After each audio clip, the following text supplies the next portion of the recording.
Hi friends, I am inviting all of you to my travel channel, Prakash Travel Vlog. ഇന്ന് നമ്മൾ കാണാൻ പോകുന്നത് വാഗമണിന് അടുത്തുള്ള തങ്ങൾപ്പാറ എന്ന ഒരു സ്ഥലത്തേക്കാണ്.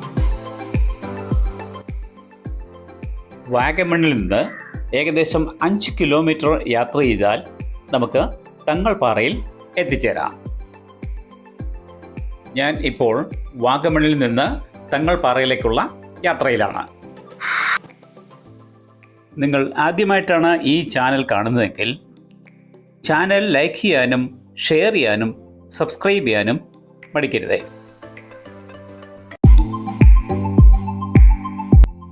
വളരെ മനോഹരമായ ദൃശ്യങ്ങളാണ് ഈ വഴിമധ്യേ കാണുന്നത്. അന്തരീക്ഷം ഏതാണ്ട് ഇപ്പോൾ മേഘാവൃതമായിരിക്കുകയാണ്.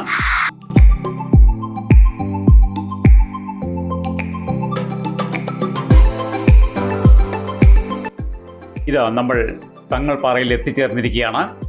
ആദ്യമേ കാണുന്നൊരു വലിയൊരു പാർക്കിംഗ് ഗ്രൗണ്ടാണ്. ഇവിടെ നമ്മൾ 30 രൂപ പാർക്കിംഗ് ഫീസ് കൊടുത്ത് ഇവിടെ നമുക്ക് വാഹനം പാർക്ക് ചെയ്യാം. അതിനുശേഷം വേണം ഇവിടെ നിന്നും ഈ തങ്ങൾപ്പാറയിലേക്ക് യാത്രയാകാൻ. തങ്ങൾപ്പാറയെ പറ്റിയുള്ള ചരിത്രം ഇതാണ്. തങ്ങൾപ്പാറ അത്ര പ്രശസ്തമല്ലെങ്കിലും കേരളത്തിലെ വാഗമണിലെ ആകർഷകമായ വിനോദസഞ്ചാര കേന്ദ്രമാണ്. വാഗമൺ മലനിരകൾക്ക് സമീപം സമുദ്രനിരപ്പിൽ നിന്ന് 2500 അടി ഉയരത്തിലാണ് ഈ സ്ഥലം സ്ഥിതി ചെയ്യുന്നത്. കോട്ടയം, ഇടുക്കി എന്നിവയുമായി നല്ല ബന്ധമുള്ള വാഗമൺ വഴി ഇവിടെ എത്താം. മുസ്ലിം സമുദായവുമായി ബന്ധപ്പെട്ട ചരിത്രപരമായ പ്രാധാന്യമുള്ളതിനാൽ ഈ സ്ഥലം പിൽഗ്രിം ടൂറിസത്തിന് പ്രശസ്തമാണ്. ചരിത്രപരവും മതപരവുമായ പ്രാധാന്യം ഇപ്രകാരമാണ്. ഭക്തർക്കിടയിൽ ഭക്തിപരവും ആത്മീയവുമായ പ്രാധാന്യമുള്ള ഒരു പാറക്കെട്ടിന് മുകളിലുള്ള സവിശേഷമായ പാറക്കൂട്ടമാണ് തങ്ങൾപ്പാറ. അഫ്ഗാനിസ്ഥാനിൽ നിന്നുള്ള സൂഫി സന്യാസിയായ ഷെയ്ഖ് ഫരിദുദ്ദീൻ 800 വർഷങ്ങൾക്ക് മുമ്പ് ഇവിടെ ജീവിച്ചു മരിച്ചതായി വിശ്വസിക്കപ്പെടുന്നു. മലയുടെ മുകളിൽ ഒരു വലിയ ഉരുണ്ട പാറ രൂപപ്പെട്ടിട്ടുണ്ട്. ഇത് വിശുദ്ധൻ പാൻ പൊടിക്കാൻ ഉപയോഗിച്ചിരുന്നതായി ഭക്തർ വിശ്വസിക്കുന്നു. വിശുദ്ധൻ്റെ മരണശേഷം പാറ വലുതായി വളരാൻ തുടങ്ങി. വിശുദ്ധൻ്റെ ശവകുടീരം വലിയ പാറയുടെ തൊട്ടുമുമ്പിൽ സ്ഥിതി ചെയ്യുന്നു.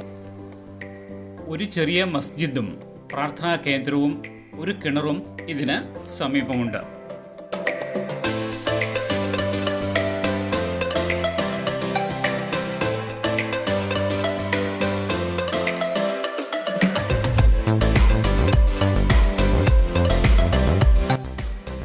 ഇപ്പോൾ ഞാൻ ഈ മലമുകളിലേക്ക് നടന്നു കയറുകയാണ്. ലക്ഷ്യം ആ പാറയുടെ മുകൾ ഭാഗത്തേക്കാണ്.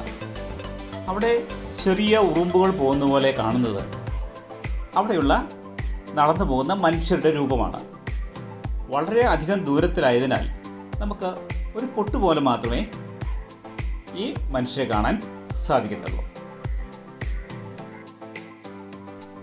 ധാരാളം ആൾക്കാർ ഇവിടെ നിന്ന് സെൽഫി എടുക്കുന്നതും ഫോട്ടോ എടുക്കുന്നതും മറ്റും നമുക്ക് കാണാൻ സാധിക്കും. ഇവിടെ നിന്ന് ചുറ്റുമൊന്ന് കണ്ണോടിച്ചാൽ 360 ഡിഗ്രിയിലും സുന്ദരമായ കാഴ്ചകളാണ് കാണാൻ സാധിക്കുക.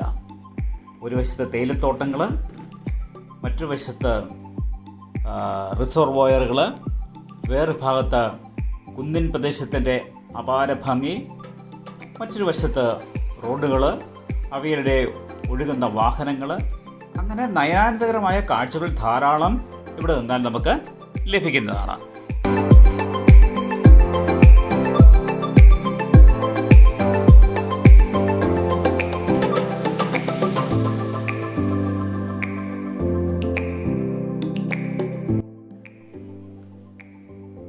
നമ്മൾ നേരത്തെ പറഞ്ഞ പോലെ ഇവിടെ നോക്കിയാൽ സുന്ദരമായ കാഴ്ചകളാണ് എവിടെയും. ഇതാ ഇപ്പോൾ കാണുന്നത് വാഗമണിലെ മെഡോസാണ്. വാഗമണിലെ മൊട്ടക്കുന്നുകളാണ്, ബാരൻ ഹിൽസാണ് കാണുന്നത്. വളരെ നയനാനന്ദകരമായ കാഴ്ചയാണ് നമുക്ക് ലഭിക്കുന്നത്.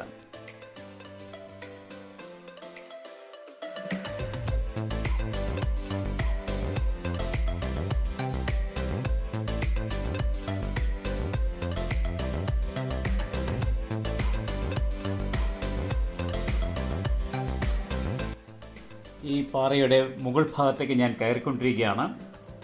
കൂടുതൽ ഹൈറ്റിൽ നിന്നുള്ള കാഴ്ചകളാണ് ഇപ്പോൾ നിങ്ങൾ കണ്ടുകൊണ്ടിരിക്കുന്നത്. വളരെ മനോഹരമായ ദൃശ്യങ്ങൾ വിദൂരത്തിൽ കാണാം. അവിടെയായ ചില റിസോർട്ടുകളും മറ്റ് കെട്ടിടങ്ങളും ഒക്കെ നമുക്ക് കാണാൻ സാധിക്കുന്നുണ്ട്.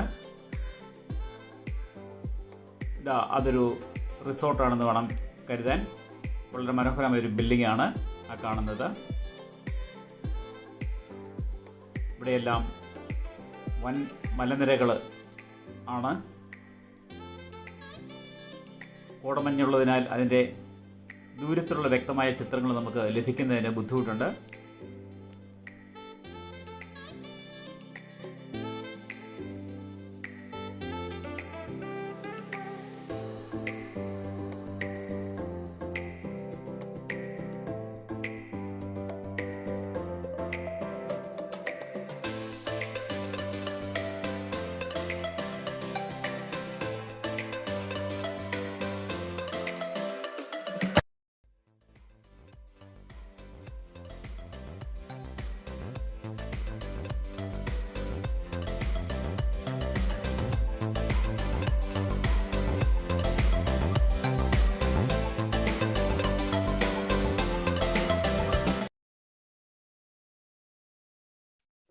ഈ പാറയുടെ ഒരു 75% മാത്രമേ നമ്മളിപ്പോൾ കയറിയിട്ടുള്ളൂ. സമയത്തിൻ്റെ പരിമിതി മൂലം നമ്മൾ ഏറ്റവും മുകളിലേക്ക് എത്തിച്ചേരുവാൻ സാധിക്കത്തില്ല. നമുക്ക് 4:30 ആകുമ്പോൾ തന്നെ പാർക്കിംഗ് ഏരിയയിലെത്തി നമ്മൾ ഈ സ്ഥലത്ത് നിന്ന് ഒഴിഞ്ഞു പോകേണ്ടതാണ്. അതുകൊണ്ട് നമ്മൾ എത്രയും പെട്ടെന്ന് പാർക്കിംഗ് ഗ്രൗണ്ടിലേക്ക് തിരിച്ചു പോകാനുള്ള ശ്രമത്തിലാണ്. നമ്മൾ ഇപ്പോൾ ഈ പാറയിൽ നിന്ന് താഴേക്ക് ഇറങ്ങിക്കൊണ്ടിരിക്കുകയാണ്. വളരെ മനോഹരമായ ദൃശ്യങ്ങൾ കണ്ടുകൊണ്ടാണ് താഴേക്ക് ഇറങ്ങുന്നത്. അങ്ങ് വിദൂരതയിൽ കാണുന്നത് തേയിലത്തോട്ടങ്ങളാണ്. അതുപോലെ തന്നെ നമുക്ക് വാഗമണിലെ മൊട്ടക്കുന്നുകളും കാണാം. അവിടെയുള്ള റിസോർട്ടുകളും ദൃശ്യമാണ്. വളരെ പ്രകൃതി രമണീയമായ ഒരു സ്ഥലമാണ് ഈ തങ്ങൾ പാറ എന്ന് പറയേണ്ടതില്ലല്ലോ. ഈ കാഴ്ചകൾ കണ്ട് നമ്മൾ മടങ്ങുന്നു. എത്ര കണ്ടാലും മതിവരാത്ത ദൃശ്യങ്ങളാണ് നമ്മളിപ്പോൾ കാണുന്നത്. എത്ര പ്രാവശ്യം കണ്ടാലും നമുക്ക് ഈ ദൃശ്യങ്ങളിൽ നിന്ന് നമ്മുടെ കണ്ണുകളെ മാറ്റുവാൻ സാധിക്കത്തില്ല.